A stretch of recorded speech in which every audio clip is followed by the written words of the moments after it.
Alright, so this time what we're going to do is we're given a set of three vectors, a set B, which consists of V1, V2, and V3, which is a subspace of all three-dimensional vectors. So, geometric vectors. So, what we want to know, is B a basis? Are these three vectors a basis of R3? So, first of all, what does it mean to be a basis? We have to have these two horrible conditions, linear independence and span. So, first of all, a set B is a basis of any vector space V. In this case, we're using R3. If and only if by definition it has one, it's not empty, but one, if we have it spans B, spans V. In this case R3. So do we span R3? And 2, we want B2 is linearly independent in R3. So spanning means that every vector in R3 can be written as a linear combination of these three vectors. We'll write that out in a second. We'll look at the two conditions, but it's going to be an if and only if. This is the Goldilocks scenario where I've been given three vectors in three space, so it's either yes, they're linearly independent, yes, they span, and therefore yes, they're a basis, or it's no, they're not independent, no, they don't span R3, and no, they're not a basis. So first of all, to be a basis, we need span. Span means that we can describe every vector in R3 with these three guys.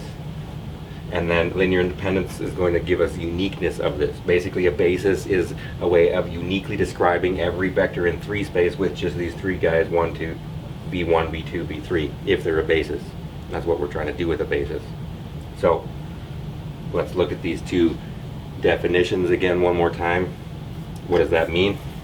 V1, V2, V3, which is B, span R3 if and only if by definition, if X is in R3, then C1 V1 plus C2 V2 plus C3 V3 equals X, which essentially means that we can write this arbitrary vector as a linear combination. The span is all possible linear combinations of V1, V2, V3, and that's exactly what we're saying. If these three vectors span R3, any vector in R3 can be described linearly with these three guys, V1, V2, V3. As having coordinates, how do we get a linear system in an augmented matrix from this scenario? Well, we get C1, V1, 1, 1, 1, plus C2, V2, which is 1, 2, 3, and then we get plus C3, V3, which is 1, 3, 6, equals X. We're going to let X be an arbitrary vector A, B, C. Now the problem with span is, of course, that I have two sets of unknowns going on here, C1, C2, C3, and I have to have an arbitrary vector at A, B, C. So I don't know what A, B, C are, and I don't know what C1, C2, C3 are. So we're going to solve for C1, C2, C3 in terms of A, B, C. This is extremely confusing at first. Independence is much easier to check if you have a choice. So either way, if we're actually going to do span and they ask for this, then what can I do with this? I can augment a matrix finally. 1, 1, 1, 1, 2, 3, 1, 3, 6 equals A, B, C. So let's do this horrible scenario. Now what that says is I've now phrased the horrible question of, do these three vectors span R3? That is now essentially, I have an augmented matrix of a linear system, and I'm going to row reduce it and answer this question. I have this augmented matrix. I don't worry about what the question is right now, whether they span or not. I just switch into row reduction mode of an augmented matrix to REF, row echelon form. I have 1, 1, A. So again, what I'm doing is I have a leading 1, and then I want to eliminate the variables below that, so I'm going to get rid of this and this, so that's row 2 goes through row 2 minus row 1, and row 3 goes through row 3 minus row 1. So 1 minus 1 is 0, 2 minus 1 is 1, 3 minus 1 is 2, and now B minus A has to be written as B minus A. This is why this is not fun, because I have to carry around, if they're actually asking this, whether it spans, I have to carry around the A's and B's and C's and find out. 1 minus 1 is 0, 3 minus 1 is 2, 6 minus 1 is 5, C minus A is C minus A. Now same thing, I check myself, this column and row are done essentially. This is 0, not a 6. And then I ask myself, do I have a leading 1? Yes, I do. And then I want to eliminate below, so this time I can write it out. Row 3 is going to go to row 3 minus 2, row 1, or plus negative 2 times row 2. Sorry, row 2. And then I'm multiplying this by negative 2 and doing it. So I get 2 minus 2 is 0, that's why we did it. Then I get 5 minus 4 is 1.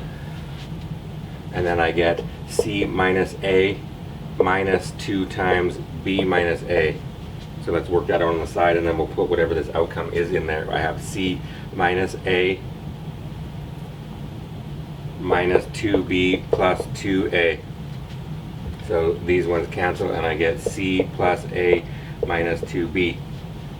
So this gives me A minus 2B plus C is what ends up going there. What does this tell me? Now, am I in RAF? Yes. This is row echelon form. Once I have the row echelon form, now I switch back into the mode. I have to answer the binary question. There's only 3 scenarios for linear system. I have 1 solution, no solutions, or infinitely many solutions. But there's only 2 answers to the binary question, yes or no to span. So how do I answer that? If I get a contradiction, obviously I would have no solutions, so then this is not spanning. If I get infinitely many solutions, a row of zeros in this scenario, there's infinitely many ways to write it, so yes, they're still in the span.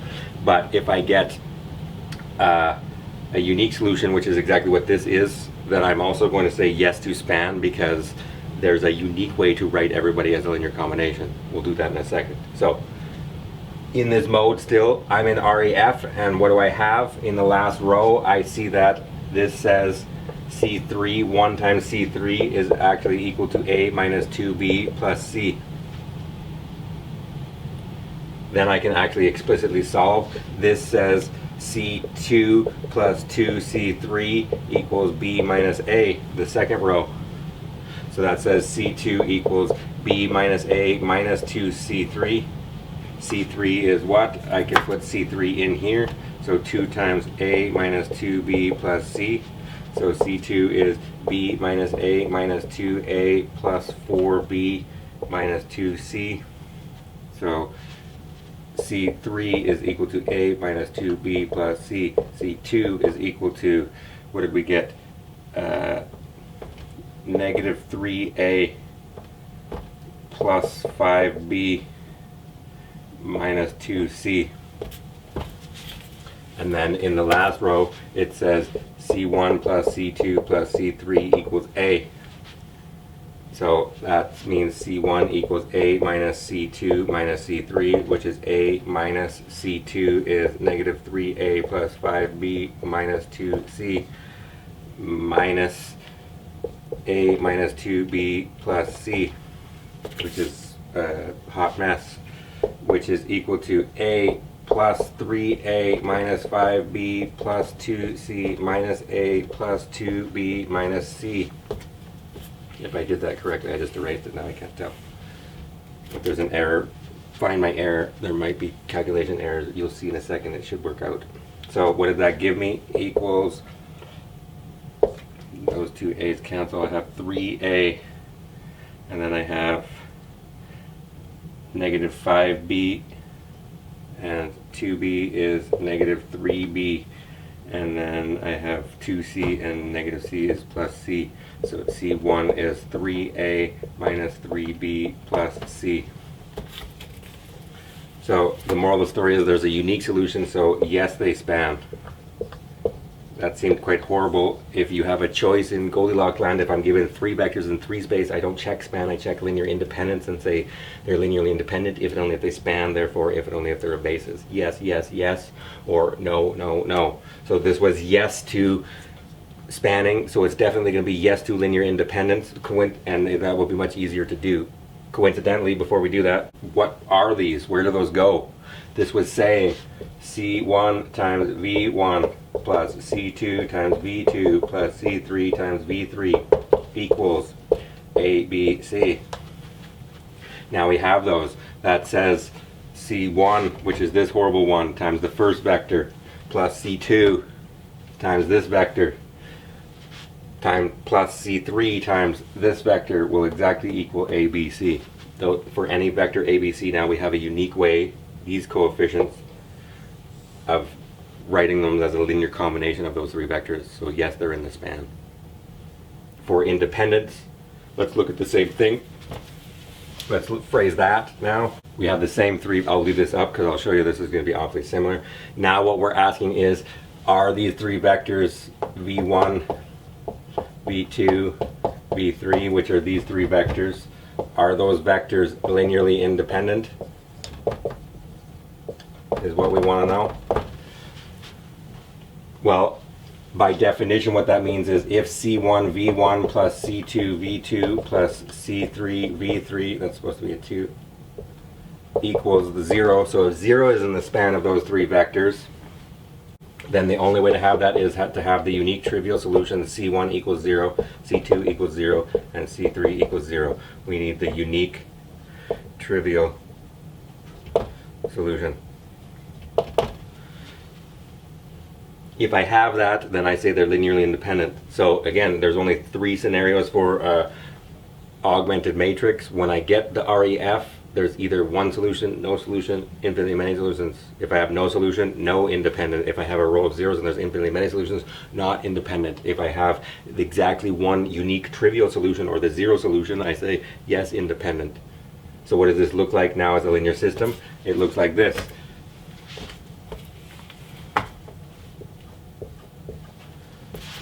Because that was the definition of linear independence, but now I don't need this. So what was V1? What was V2? What was V3? What was 0?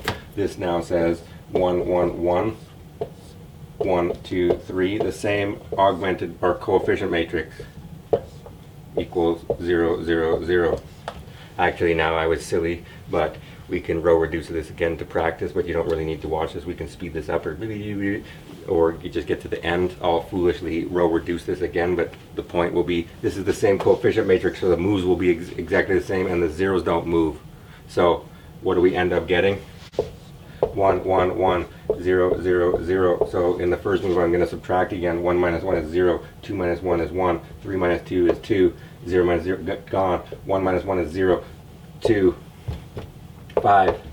Then I'm going to do row 2 goes to blah blah blah. We're going to get rid of it again. 1 1 1 0 0 0, which is 0 1 2 0 0 1. Notice that was really easy. That's never going to change. That was a whole lot easier. What does that say? That now says I'm in REF. I make that decision.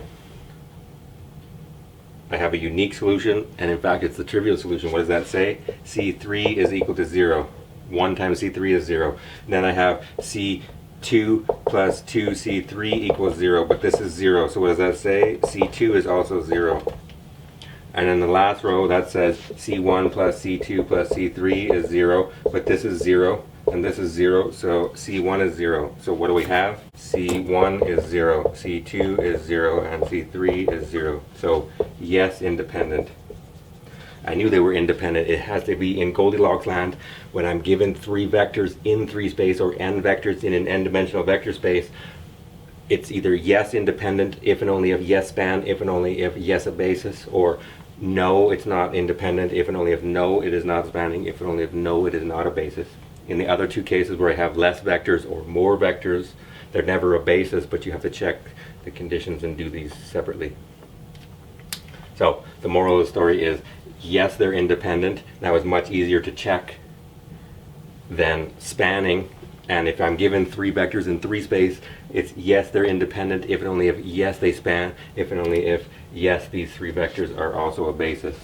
So because they're yes, independent, if and only if yes, they span, which we just saw, this says yes, B is a basis of R3.